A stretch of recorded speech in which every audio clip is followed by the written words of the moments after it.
Senior Counsel Henry Kunya, lead counsel for Sipapa. Ensonga zibadde zitya? Olwaleero tubaire n'obudulizi bwa police officer omudulizi number 14 nga ku mirimu gye yakola omusango guno. Yatukobeire okuva musango we gwaliwo emirimu gye yakola mu maka ga victim n'ebintu byasobola okukola ng'agiire mu maka ga Sipapa n'engeri gy'okubigemesaganyamu. Kanso okusinziira ku bujulizi bwawadde tulabye mu aboludde oluwolereza temumwozizza temuyinamu yadde okwemulugunya ku bujulizi bwawadde. Ayo ni procedure. You go with the evidence of the prosecution, and then then that's when the defense counsel comes on board to conduct the cross-examination. So balina kusooka kumaliriza gye balikola, and then we shall get to that stage. We shall get to the stage of cross-examination. So leero tubayenga tusobola kola cross-examination. Okay, abantu bangi bali tebamanyi bulungi mateeka bawulira omusango gwa Sipapa kati kugenda myaka 3 webiri binaatera okuggwa oba. Well, toyinza kuwa guarantee. You cannot give a timeline when it will be done kubanga there are many factors in the issue. Availability of the judicial officer, the dates which you must agree on kubanga you don't fix matters anyhow, so you must agree. So there are many factors which come into play, and also the schedule of court. So far tulimba witness bameka. 14th. This is the 14th. Well, musango gwa prosecution at this stage, so they have to tell us how many people they are going to bring. But we suspect there could be about 6 or 7. I don't know. Kanso bagenda kukubako ambush balete bulesi bantu nga bwe tebamanyiko.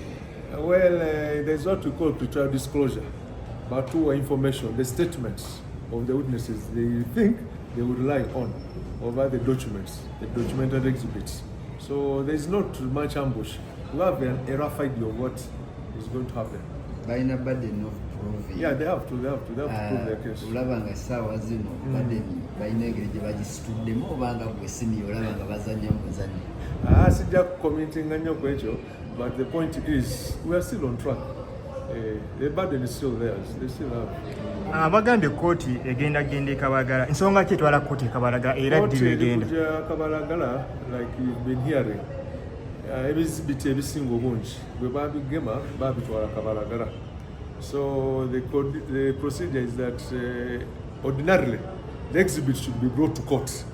We have vehicles, we have money, and for one reason or another, you cannot bring. You see the car park of the High Court. There's no space.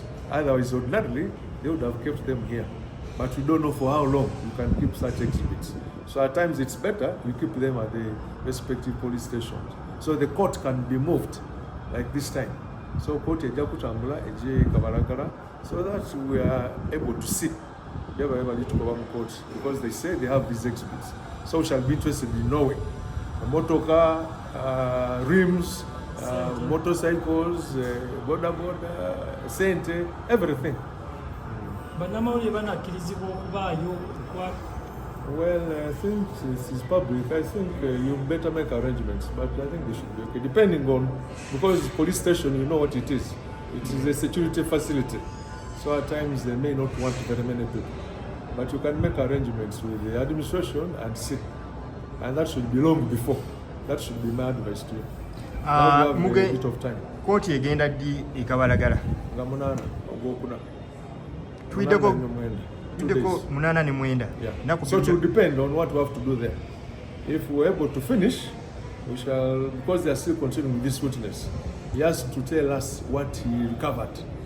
He will be able to identify, this is the boda I was talking about, this is the motor vehicle, these are the pampa motor car, whatever it is.